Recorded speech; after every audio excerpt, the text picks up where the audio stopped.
Hello बंधुगण, मो नाम साक्षी एवं मोर बयस एबे 26 वर्ष। मु जणे साधारण झियो जी विवाह परे एही घर को माई होई आसीथिली। मो स्वामींकर सरकारी चाकिरी थिला एवं से अधिकांश समय सहर रे ही रहुथिले। मासे 2 मासरे थरे 2 थर ही घर को आसुथिले। घरे केवल मु एवं मो भणजा ही रहुथिलु। ससुर और सासुंकर देहांत हेबार अनेक वर्ष होई सारिथिला एवं एबे मो भणजा ही एही घरर दायित्व बुझुथिले। मो विवाह को 5 वर्ष होई सारिछि, किंतु एपर्यंत कौनसी संतान नाही। बोध हुए एइथिपाई कारण मो स्वामी मोते समय देउनाहांती। मु तांको समय पई चाहि रहुछि, किंतु तांको निज चाकिरी सह मतलब। जेउ भल पाइबा जणे स्त्री को विवाह परे निज स्वामी ठारू दरकार होइथाए, सेथिरु मु एबे भी अधूरा अछि।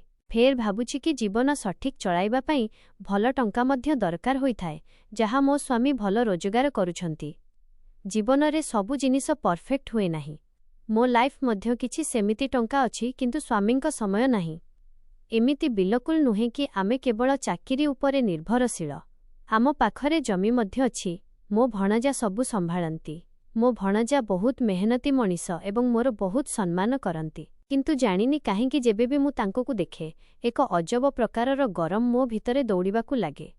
बोध हुए एथिपाई कारण से जणे मजबूत गठनर परिश्रमी मनीष थिले। बिलरे दिनसारा झाळ बुहांती एवं संध्यारे क्लांत होई फेरंती।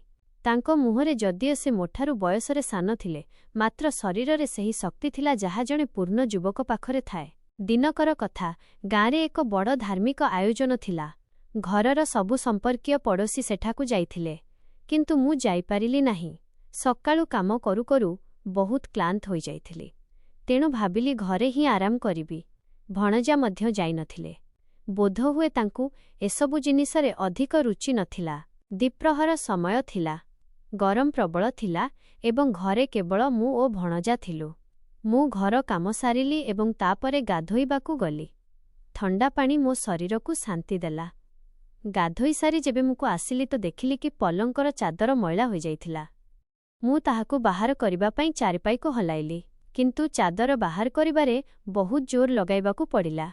भणजा कहिले, आरे माई कौन करुछ? मु चमकी पड़िली, कारण एहा भणजांको स्वर थिला। मु कहिली, चादर बाहर करुथिली किंतु फसी जाइछि। भणजा कहिले, रुह मु बाहर करिदेउछि। से मो पाखकु आसिले।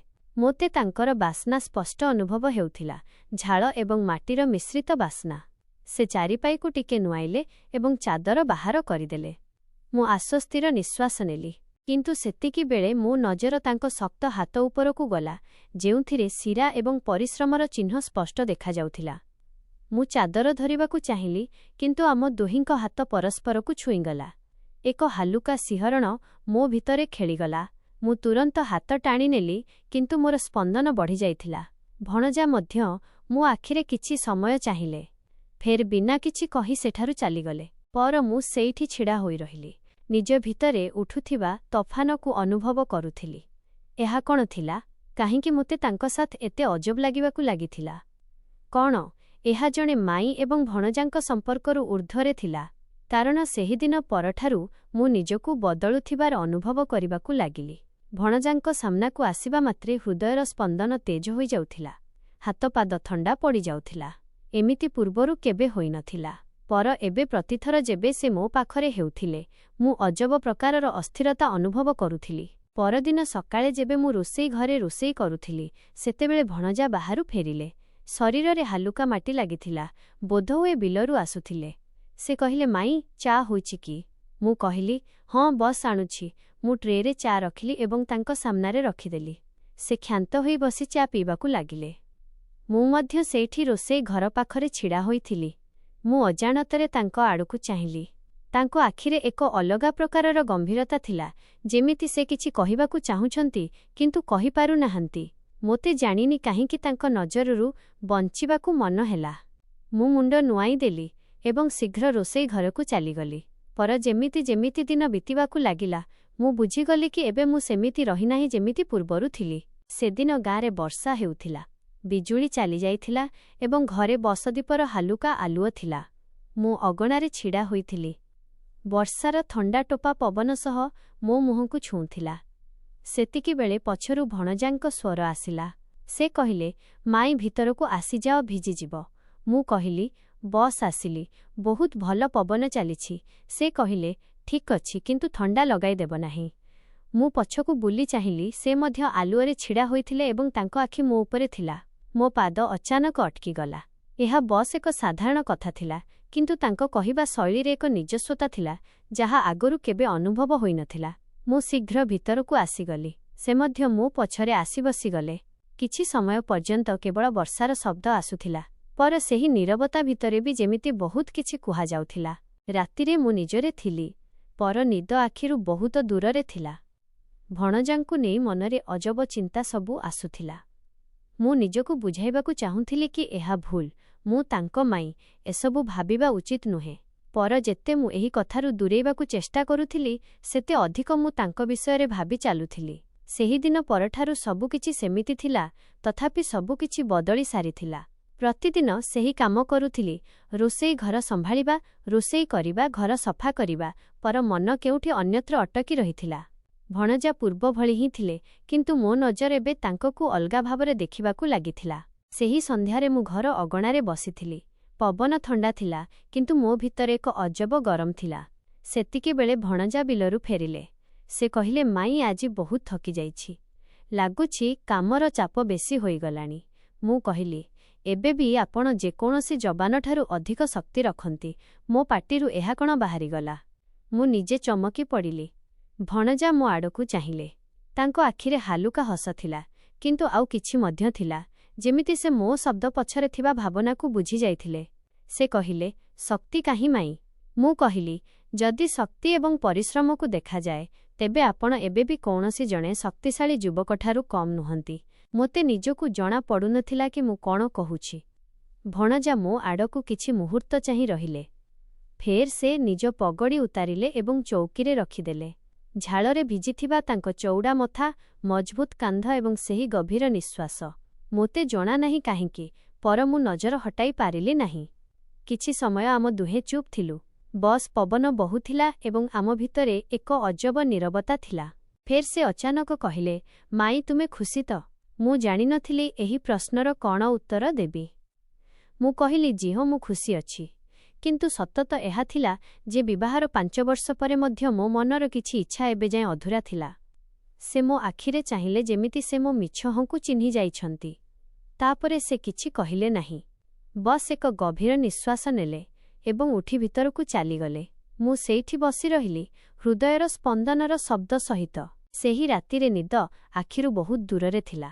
ପ୍ରତିଟି କଥା ଯାହା ଭଣଜା କହିଲେ, ପ୍ରତିଟି ନଜର ଯାହା ସେ ମୋ ଉପରେ ପକାଇଲେ, ସବୁ ବାରମ୍ବାର ମନରେ ଘୂରି ବୁଲୁଥିଲା। ମାଇଁ ତୁମେ ଖୁସି ତ? ଏହି ପ୍ରଶ୍ନ କେବଳ ଏକ ପ୍ରଶ୍ନ ନଥିଲା, ବରଂ ମୋ ଭିତରେ ଲୁଚି ରହିଥିବା ସବୁ ଅନୁଭବକୁ ଖୋଳି ଦେଇଥିଲା। ମୁଁ ମୋ ସ୍ୱାମୀଙ୍କୁ ବହୁତ ଭଲ ପାଉଥିଲି, କିନ୍ତୁ ତାଙ୍କର ଅନୁପସ୍ଥିତି ମୋତେ ଏକ ଶୂନ୍ୟତା ଦେଇଥିଲା। କ'ଣ ଭଣଜା ମଧ୍ୟ ଏହା ହିଁ ଅନୁଭବ କରୁଥିଲେ? ପରଦିନ ସକାଳେ ସବୁକିଛି ସାଧାରଣ ଥିଲା।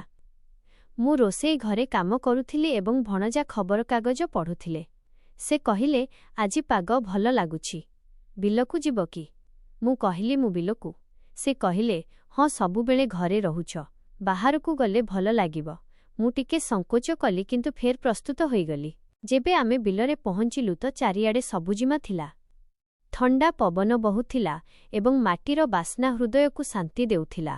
ସେ କହିଲେ, ତୁମକୁ ଜଣାଅଛି, ମୋ ଶ୍ୱଶୁର ଓ ଶାଶୁଙ୍କୁ ମଧ୍ୟ ଏଠାକୁ ଆସିବା ବହୁତ ପସନ୍ଦ ଥିଲା। ମୁଁ କହିଲି, ସତରେ? ସେ ହାଲୁକା ହସିଲେ ଏବଂ ପାଖ ଗଛ ମୂଳେ ବସିଗଲେ। ମୁଁ ମଧ୍ୟ ସେଠାରେ ପାଖରେ ବସିବା ପାଇଁ ଓଢ଼ଣି ପାରିଦେଲି।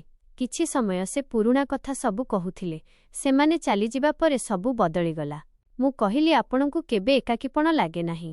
ସେ କହିଲେ, ଏକାକୀପଣ ତ ବହୁତ ଅନୁଭବ ହୁଏ, କିନ୍ତୁ କ'ଣ କରିବା? ମୋ ଭିତରେ ଅଜବ କଥା ସବୁ ଦୌଡ଼ିବାକୁ ଲାଗିଲା।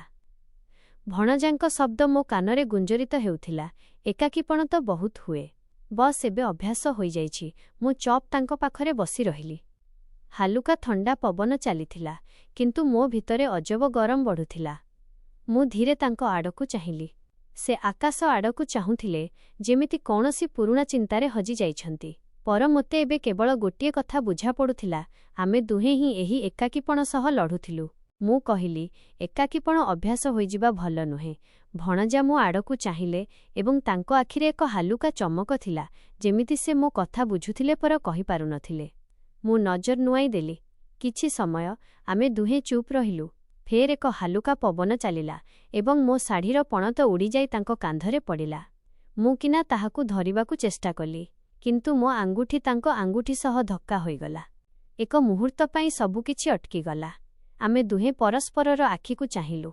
ତାଙ୍କ ନଜର ସ୍ଥିର ଥିଲା ଏବଂ ମୋ ନିଶ୍ୱାସ ତେଜ ହେଉଥିଲା। ମୁଁ ଶୀଘ୍ର ପଣତ ଟାଣିନେଲି।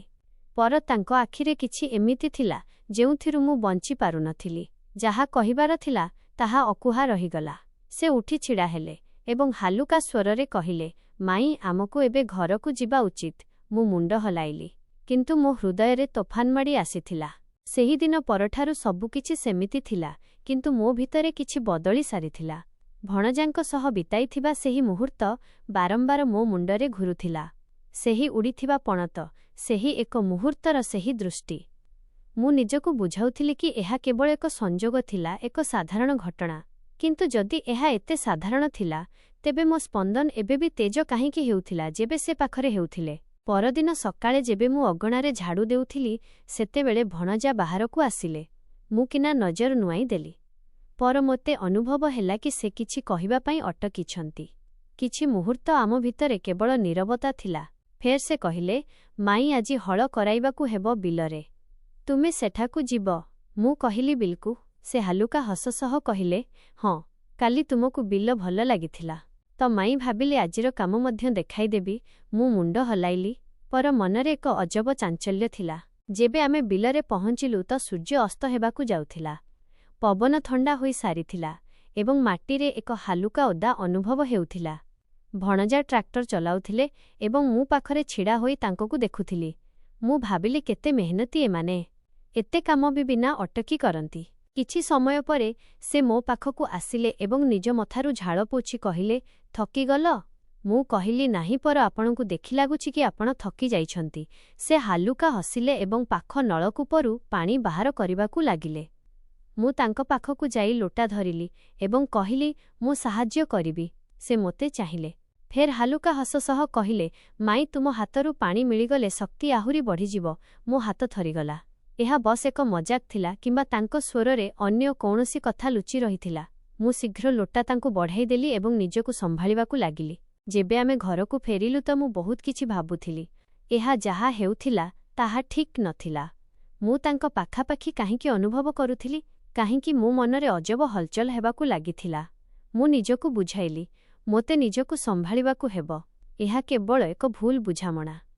ସେହିଦିନ ପରଠାରୁ ମୁଁ ନିଜକୁ ସମ୍ଭାଳିବାକୁ ଚେଷ୍ଟା କରୁଥିଲି। ପର ହୃଦୟ ଭିତରେ ଉଠୁଥିବା ହଲଚଲ ଏତେ ସହଜରେ ଶାନ୍ତ ହେବାର ନଥିଲା। ମୁଁ ନିଜକୁ ବୁଝାଉଥିଲି କି ଏହା ବସ୍ ଏକ ଭାବନାତ୍ମକ ଜଡ଼ିତତା ଯାହା ସମୟ ସହ ଶେଷ ହୋଇଯିବ। କିନ୍ତୁ ଯେତେ ମୁଁ ଏଥିରୁ ବଞ୍ଚିବାକୁ ଚେଷ୍ଟା କରୁଥିଲି, ସେତେ ଏହା ମୋତେ ନିଜ ଆଡ଼କୁ ଟାଣୁଥିଲା। ସେହି ସନ୍ଧ୍ୟାରେ ମୁଁ ରୋଷେଇ ଘରେ ଥିଲି। ଭଣଜା ଖଟରେ ବସିଥିଲେ ଏବଂ ମୁଁ ତାଙ୍କ ପାଇଁ ଚା ତିଆରି କରୁଥିଲି। ସେ କହିଲେ, ମାଇଁ, ଯେବେ ମାମୁଁ ଆସିଯିବେ, ତେବେ ତୁମକୁ ଏବେ ମୋ ପାଇଁ ଚା ତିଆରି କରିବାକୁ ବି ଦରକାର ପଡ଼ିବ ନାହିଁ। ମୁଁ ହାଲୁକା ହସ ସହ କହିଲି, ଏବେ ତ ଅଭ୍ୟାସ ହୋଇଗଲାଣି ଆପଣଙ୍କୁ ମୋ ଚା'ର। ସେ ମୁସ୍କୁରେଇ କହିଲେ, ଅଭ୍ୟାସ କେବେ କେବେ ମୁସ୍କିଲ ମଧ୍ୟ ବନିଯାଏ ମାଇଁ। ମୁଁ ତାଙ୍କ ଆଡ଼କୁ ଚାହିଁଲି ଏବଂ ହାଲୁକା ସ୍ୱରରେ କହିଲି, ହଁ ଭଣଜା ବାବୁ, କିଛି ଅଭ୍ୟାସ ମୁସ୍କିଲ ହୋଇଯାଏ ଏବଂ ଫେର୍ ମଣିଷକୁ ବୁଝାପଡ଼େ ନାହିଁ କି ସେ ଠିକ୍ କରୁଛି କି ଭୁଲ। ଭଣଜା ଚା କପ୍ ଉଠାଇଲେ, କିନ୍ତୁ ଏବେ ତାଙ୍କ ଆଖିରେ ଗଭୀରତା ଥିଲା। ମୁଁ ଆଗକୁ କହିଲି, କେବେ କେବେ ମଣିଷକୁ ସେହି ଜିନିଷ ଅଧିକ ନିଜର ଲାଗିବାକୁ ଲାଗେ ଯାହା ତାକୁ ମିଳି ହିଁ ନଥାଏ, କିମ୍ବା ଯାହା ସବୁଦିନ ପାଇଁ ତାର ହୋଇପାରିବ ନାହିଁ। ଏବେ ତାଙ୍କ ହାତ ହାଲୁକା ଅଟକିଗଲା। ସେ ମୋ ଆଖିରେ ଚାହିଁଲେ, ଯେମିତି ସେ ମୋ ଶବ୍ଦର ଗଭୀରତାକୁ ବୁଝି ଯାଇଛନ୍ତି। ପରପର ମୁହୂର୍ତ୍ତରେ ସେ ନଜର ନୁଆଇଁ ଦେଲେ ଏବଂ ଚା ପିଇବାକୁ ଲାଗିଲେ। ସେ ଧୀରେ କହିଲେ, ମାଇଁ, କିଛି ଜିନିଷ ଯେତେ ଦୂରରେ ରହେ ସେତେ ଭଲ। ମୁଁ ହାଲୁକା ମୁଣ୍ଡ ନୁଆଇଁ ଦେଲି। ସେହି ରାତିରେ ଯେବେ ମୁଁ ସେୟାରେ ଥିଲି ତ ବହୁତ ସମୟ ଯାଏଁ ଭାବୁଥିଲି, କ'ଣ ସତରେ ମୋ ମନ ଭଟକି ଯାଇଥିଲା, କିମ୍ବା ମୁଁ କେବଳ ସେହି ଭଲ ପାଇବା ଏବଂ ଆପଣାପଣ ଖୋଜୁଥିଲି ଯାହା ମୋତେ ନିଜ ସ୍ୱାମୀଙ୍କଠାରୁ ମିଳିବା ଉଚିତ ଥିଲା। ଯଦି ଜଣେ ପତ୍ନୀକୁ ନିଜ ସ୍ୱାମୀଠାରୁ ସମୟ ଏବଂ ଭଲ ପାଇବା ନ ମିଳେ, ତେବେ ସେ ଏହାକୁ କେଉଁଠି ଅନ୍ୟତ୍ର ଖୋଜିବାକୁ ଲାଗେ। ବୋଧହୁଏ ମୋ ସହ ମଧ୍ୟ ଏହା ହିଁ ହେଉଥିଲା। କିନ୍ତୁ ଏବେ ମୋତେ ବୁଝା ପଡ଼ିଯାଇଥିଲା କି ସତ୍ୟ ସୁଖ ସେଥିରେ ଅଛି ଯାହା ଆମର ନିଜର। ଏବେ ଭଣଜାଙ୍କୁ ସବୁ ବୁଝା ପଡ଼ି ସାରିଥିଲା। ସେ ଦେଖିସାରିଥିଲେ କି ତାଙ୍କ ମାଇଁ କେତେ ଏକା ଅଛି ଏବଂ ତାକୁ ନିଜ ସ୍ୱାମୀର କେତେ ଆବଶ୍ୟକତା ଅଛି। ଯଦି ଏହି ଏକାକୀପଣ ବଜାୟ ରୁହେ ତେବେ ଏହା କୌଣସି ବି ଭୁଲ ଦିଗରେ ଯାଇପାରେ। ସେ କିଛି ଭାବିଲେ ଏବଂ ନିଷ୍ପତ୍ତି ନେଲେ କି ଏବେ ତାଙ୍କୁ କିଛି କରିବାକୁ ହେବ। ବିନା କହି ମାମୁଁଙ୍କୁ ସବୁକିଛି ଜଣାଇଦେଲେ। ରାତିରେ ଯେବେ ମୁଁ ନିଜରେ ଥିଲି ସେତେବେଳେ ଭଣଜା ନିଜ ମାମୁଁଙ୍କୁ ଫୋନ୍ ଲଗାଇଲେ। ସେ କହିଲେ, ମାମୁଁ ଏବେ ତୁମକୁ ଘରକୁ ଫେରିଆସିବା ଉଚିତ। ତୁମ ପତ୍ନୀ ତୁମର ଆବଶ୍ୟକତା ଅନୁଭବ କରୁଛି ଏବଂ ଯଦି ତୁମେ ତାକୁ ନିଜ ସମୟ ଦେବ ନାହିଁ ତେବେ ବୋଧହୁଏ ବହୁତ କିଛି ଭୁଲ ହୋଇପାରେ। ପ୍ରଥମେ ସ୍ୱାମୀଙ୍କୁ ବିଶ୍ୱାସ ହେଲା ନାହିଁ, କିନ୍ତୁ ଯେବେ ଭଣଜା ଭଲ ପାଇବାର ସହ ବୁଝାଇଲେ ତ ସେ ମାନିଗଲେ। କିଛିଦିନ ମଧ୍ୟରେ ମୋ ସ୍ୱାମୀ ଅଚାନକ ଘରକୁ ଫେରିଆସିଲେ। ମୁଁ ଆଶ୍ଚର୍ଯ୍ୟ ହୋଇ କହିଲି, ଆପଣ ଅଚାନକ କେମିତି ଆସିଲେ? ସେ ହସି କହିଲେ, ଏବେ ମୁଁ ସବୁଦିନ ପାଇଁ ଏଇଠି ରହିବି। ତୁମକୁ ଏବେ କେବେ ଏକାକୀପଣ ଅନୁଭବ କରିବାକୁ ଦେବି ନାହିଁ। ସେଦିନ ପ୍ରଥମ କରି ମୁଁ ଅନୁଭବ କଲି କି ଏବେ ମୁଁ ସତରେ ଖୁସି ଥିଲି। ଏବେ ସ୍ୱାମୀ ମୋ ସହ ଅଧିକ ସମୟ ବିତାଇବାକୁ ଲାଗିଲେ। ସେ ମୋତେ ବୁଝିବାକୁ ଲାଗିଲେ। ମୋ ଆବଶ୍ୟକତାର ଧ୍ୟାନ ରଖିବାକୁ ଲାଗିଲେ। କିଛିଦିନ ପରେ ମୁଁ ଗର୍ଭବତୀ ମଧ୍ୟ ହୋଇଗଲି। ମୋତେ ଏବେ ବି ବିଶ୍ୱାସ ହେଉନଥିଲା କି ଏସବୁ ଏତେ ଶୀଘ୍ର ହେଉଛି। ଏବେ ମୁଁ ସମ୍ପୂର୍ଣ୍ଣ ନାରୀ ବନି ସାରିଥିଲି। ଏବେ ମୋ ସ୍ୱାମୀ ମୋତେ ସେ ସବୁକିଛି ଦେବାକୁ ଲାଗିଲେ ଯାହା ଜଣେ ପତ୍ନୀଙ୍କୁ ଦରକାର ହୋଇଥାଏ। ଏବେ 9 ମାସ ପରେ ଆମ ଘରେ ଝିଅଟିଏ ଜନ୍ମ ନେଲା। ଆମେ ସମସ୍ତେ ଏବେ ବହୁତ ଖୁସି ଥିଲୁ। ଭଣଜା ସବୁକିଛି ଦେଖି ବାସ୍ ହାଲୁକା ହସୁଥିଲେ। ସେ ନିଜକୁ ନିଜେ କହିଲେ, ଏବେ ସବୁ ଠିକ୍ ହୋଇଗଲା। ଏବେ ତାଙ୍କକୁ ମୋର ସାହାରା ନୁହେଁ ବରଂ ନିଜ ସ୍ୱାମୀର ଭଲ ପାଇବା ମିଳିଯାଇଛି। ଏବେ ସେ ମଧ୍ୟ ସନ୍ତୋଷ ଅନୁଭବ କରୁଥିଲେ କି ସେ ନିଜ ମାଇଁଙ୍କୁ ସଠିକ୍ ରାସ୍ତା ଦେଖାଇଛନ୍ତି। ତ ବନ୍ଧୁଗଣ, ଜଣେ ପତ୍ନୀଙ୍କୁ ନିଜ ସ୍ୱାମୀର ଭଲ ପାଇବା ଏବଂ ସମୟ ମିଳିବା ବହୁତ ଜରୁରୀ। ନଚେତ୍ ସେ କେଉଁଠି ଅନ୍ୟତ୍ର ଏହାକୁ ଖୋଜିବାକୁ ଲାଗେ। ଯଦି ସମ୍ପର୍କକୁ ସଠିକ୍ ଦିଗ ଦିଆ ନଯାଏ ତେବେ ତାହା ଭୁଲ ରାସ୍ତାରେ ଯାଇପାରେ। ଜଣେ ଭଣଜାର ଅସଲ ଦାୟିତ୍ୱ ଏହା ହିଁ କି ସେ ନିଜ ମାଇଁଙ୍କୁ ସମ୍ମାନ ଦିଅନ୍ତୁ ଏବଂ ଘରର ସୁଖ ଶାନ୍ତି ପାଇଁ ସଠିକ୍ ମାର୍ଗ ଦେଖାନ୍ତୁ।